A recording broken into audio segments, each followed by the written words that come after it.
हम लोग को पढ़ना था fundamental theorem of arithmetic. Fundamental theorem of arithmetic कहता है कि कोई भी कंपोजिट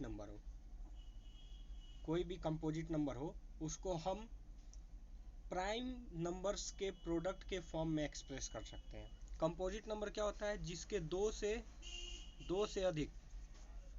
से अधिक या मोर देन टू फैक्टर्स होते हैं, उसको हम कहते हैं कंपोजिट नंबर।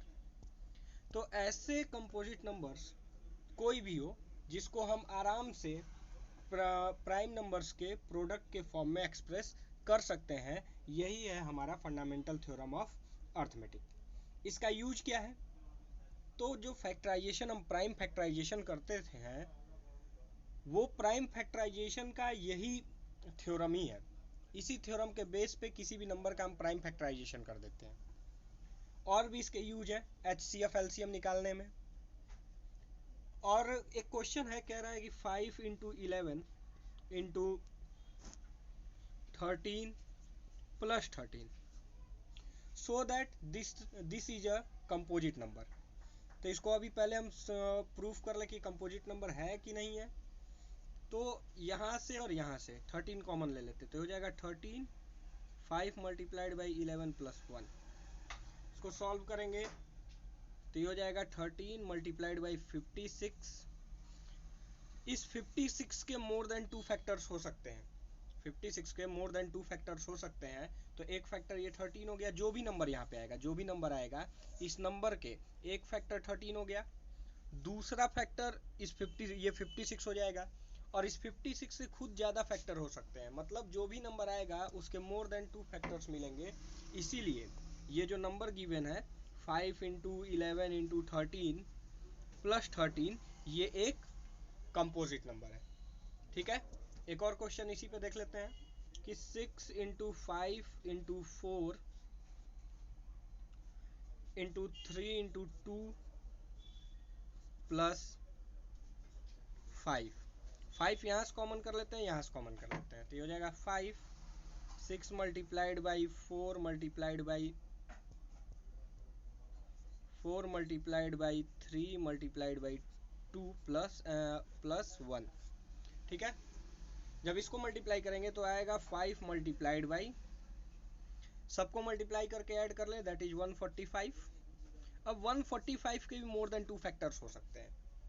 तो जब किसी भी नंबर के मोर देन 2 फैक्टर्स होते हैं तो वो कंपोजिट नंबर होता है। और किसी भी कंपोजिट नंबर को हम प्राइम नंबर्स के प्रोडक्ट के फॉर्म में एक्सप्रेस कर सकते हैं। यही है fundamental theorem of arithmetic.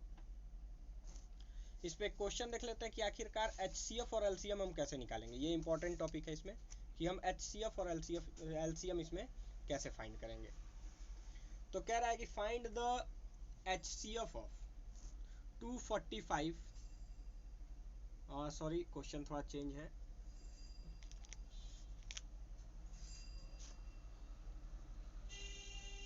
Find the HCF of 126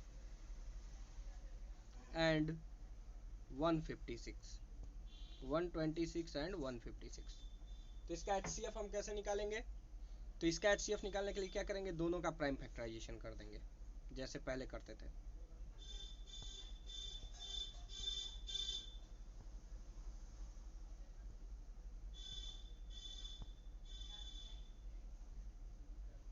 किसका HCF निकालना था हमको? 126 का और 156 का। तो सबसे पहले इन दोनों का प्राइम फैक्टराइजेशन कर लें।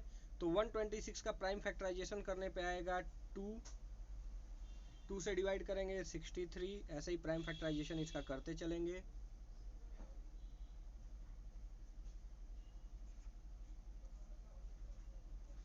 इसका प्राइम फैक्टर आ गया 126 का, और 156 का भी प्राइम फैक्टर निकाल लो तो आएगा 78। फिर 2 से कैंसिल करेंगे 39, 3 से कैंसिल करेंगे 13। दोनों के प्राइम फैक्टर्स क्या आ गए? 126 का प्राइम फैक्टर आया 2 × 3 × 3 × 7, और 156 का प्राइम फैक्टर आया 2 × 2 × 3 × 13। ये दोनों के प्राइम फैक्टर्स आ गए। अब HCF और LCM कैसे निकालेंगे? तो HCF कहता है कि product of common terms with lowest power, तो ये product of common terms with lowest power. LCM में कहता है प्रोडक्ट ऑफ प्राइम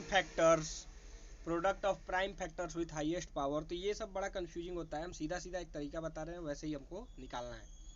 HCF निकालते समय सिर्फ उन्हीं प्राइम फैक्टर्स को हम लेंगे जो दोनों में कॉमन होंगे। इसमें एक पेयर ये कॉमन है, तो एक बार HCF जो निकालेंगे हम उसमें ले लेंगे हम 2, और एक ये कॉमन है तो ये ले लेंगे मल्टीप्लाइड बाई 3, और बाकी जो भी बच रहा है, जैसे 2 यहाँ पे है तो इसमें कहीं नहीं है, 13 यहाँ पे है तो इसमें कहीं नहीं है, 3 और 7 इसमें कहीं नहीं है, तो इन सबको हम क्या करेंगे, छोड़ देंगे।